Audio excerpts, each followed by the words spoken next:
What about Shepard? Spacer. Mother and father also served. Elysium would not be standing today without him. Yes, he's good, but he won't do. What do you mean, sir? He's the best we've got. Yes, but what about this Herring? Corporal Herring, sir? He puts the special in special forces. He's functionally retarded. You cannot be serious. He will be perfect for our needs. Sir, you have to be joking. I'm gonna have to launch a formal complaint about this. This is not the last you hear of me, sir. Our special needs.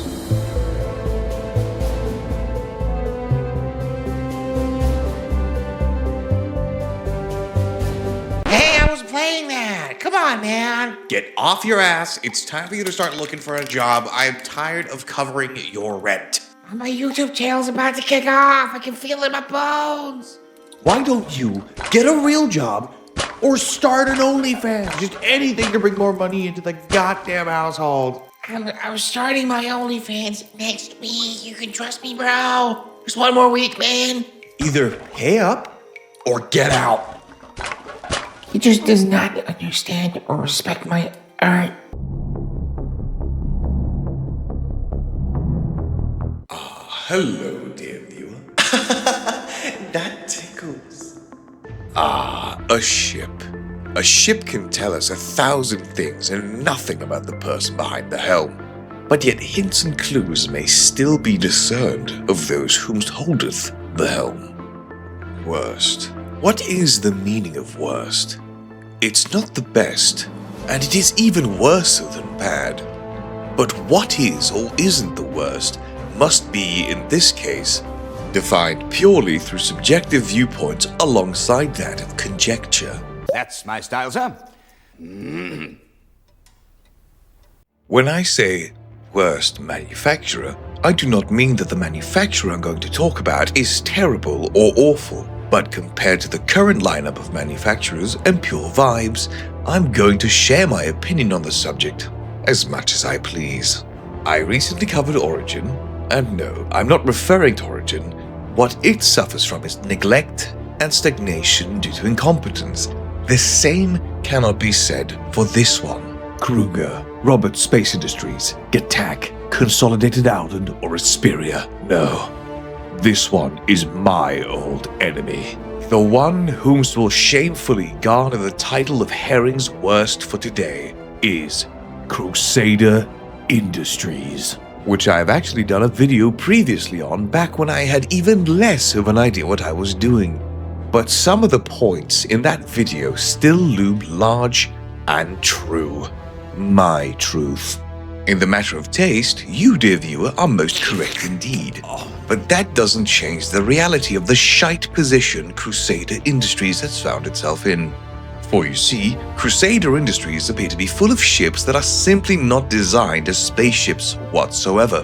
Where are the docking collars, and how do you vent these ships effectively? Why are they so difficult to get into? I'm not merely going to be riffing on Crusader for its design language or anything of the sort, because aesthetically, the ships are truly gorgeous, sometimes even works of art. No, not you.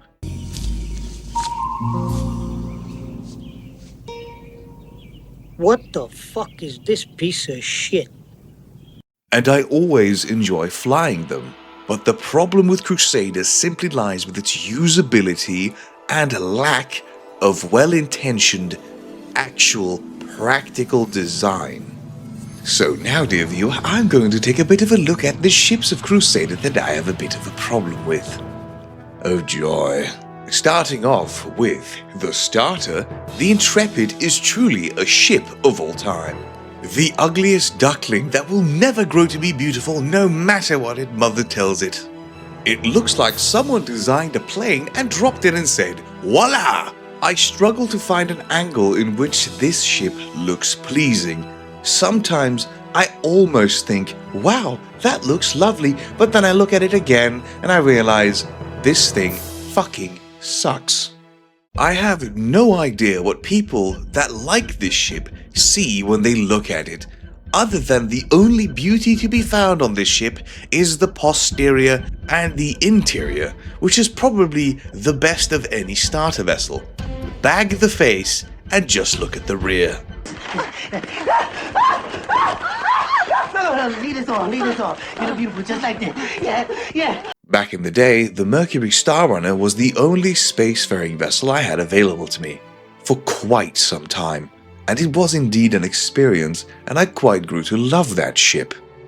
But eventually, I grew to realize when I took off my rosy glasses that this ship has major issues and flaws. Like one of the most glaring issues being that this is one of those lovable ramp ships, where if you are unlucky enough to put the ship in the wrong angle, good luck ever getting back on. You learn that lesson the hard way.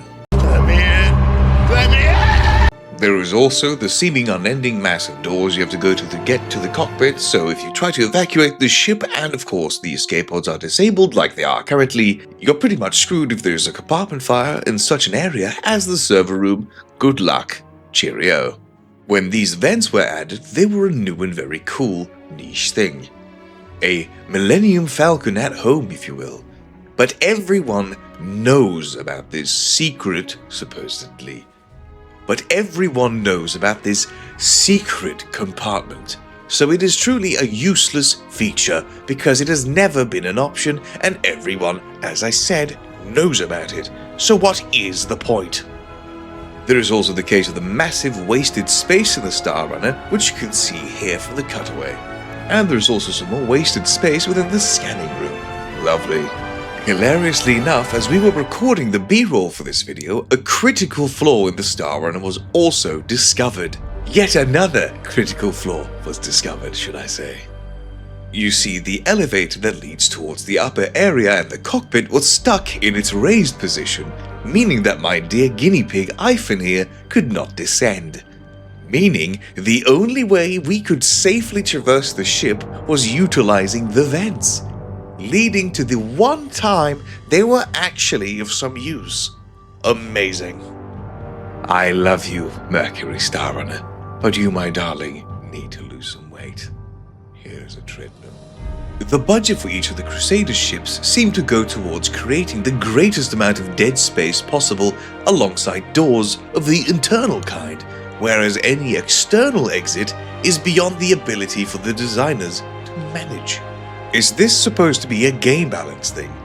Is the utilization and convenience of, say, a C2 supposed to be balanced by being a pain to escape from? I am of course aware of the escape pods, but when we will see these bloody things in the game functional is anyone's guess. And an added point, with the current aptitude for random wanton and slaughter, I would personally refrain from entering a coffin like this willingly. And all along these long winding corridors where there's an apt space for a docking collar the size of maybe that of the Zeus, we're still left wanting. But naturally, all the doors are fantastic due to the compartmentalization in case of a hull rupture, you say. Hey, what the hell is this? Yes, what the hell is this then? This massive open space of pure opulent waste. If you get a hull rupture in this area, it is bye-bye for the entire engineering section. Good luck. Which is a shame because the C2 is the current, if not the permanent flagship vessel of Crusader Industries. They are an amazingly gorgeous line of ships. And like I said, for Crusader ships, or most of them, the exterior is never the problem. It's the interior.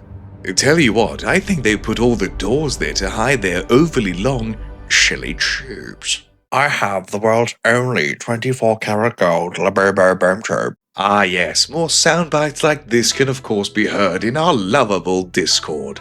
Do be so kind as to join us, if you so wish. Link in description. The Genesis is a Crusader ship that I'm personally rather excited about due to its retro-futuristic design. Albeit I believe that at this point it's going to fail because it won't meet any safety regulations, because it's only going to have one door instead of, say, 6 on the modern aircraft. Would you like to fly on a death trap like this? Truly the future evolution of Ryanair. To save costs, they only have one door, so the ship is cheaper. Genius. It's cheaper.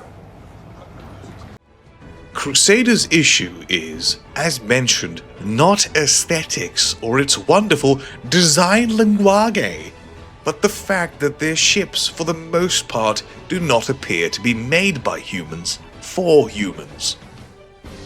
So how would I fix Crusader? Well, I'd do the following 4 points. I'd make the design for humans to utilize, not random aliens that only require a single door. I would also redesign the ship's interiors for more handsome practicality, where we still have aesthetically pleasing things to look at, whilst also being rugged utilitarian shit. Which leads to the third point of utilizing the space better, by not allowing these dead vast spaces to permeate the ships. And the last is to add more doors of an external variety like docking collars, so we have more alternative to exit and enter our ships. Is it really so hard to add a docking collar? Or a ladder? Or maybe a slightly faster elevator? Come on, CIG, you can do this. Anyway, that's all, bye! And as always, a massive thank you to all my wonderful Banu merchantmen, without whom all of this would be severely improbable. And of course, as always, we start off by thanking my absolutely wonderful and terrific Apex Fishes, of which we have a new one, Raptor Jesus. Thank you so much for the money. And also a massive thank you to Magic and Half-Breed Bastard. And an honourable mention to DJ Crowbar. You are all truly wonderful. A severe thank you to all my lovable Soostremmings of Leduc, Big Kronk, Mouseclick, and Davidry. The fantastic people of Schmieda, Ifenora, Sorgi XD, Albatross, and Ignore Me. And my darlings of the enthusiast class of Longyawn, Feral Goblin Gal, Bloodix, Monk, and Dave of Yogs. Thank you all so much for your trust and your support. I love you. As always, thank you so much for watching. Please like, comment, share, subscribe, and all that other garbage. If you feel like I've earned it, you can support me on Ko-Fi or becoming a YouTube member. And if you do feel so inclined and brave enough, like previously mentioned in this video, you can join the Discord where you can meet other like-minded individuals. Join at your own risk. More content to come.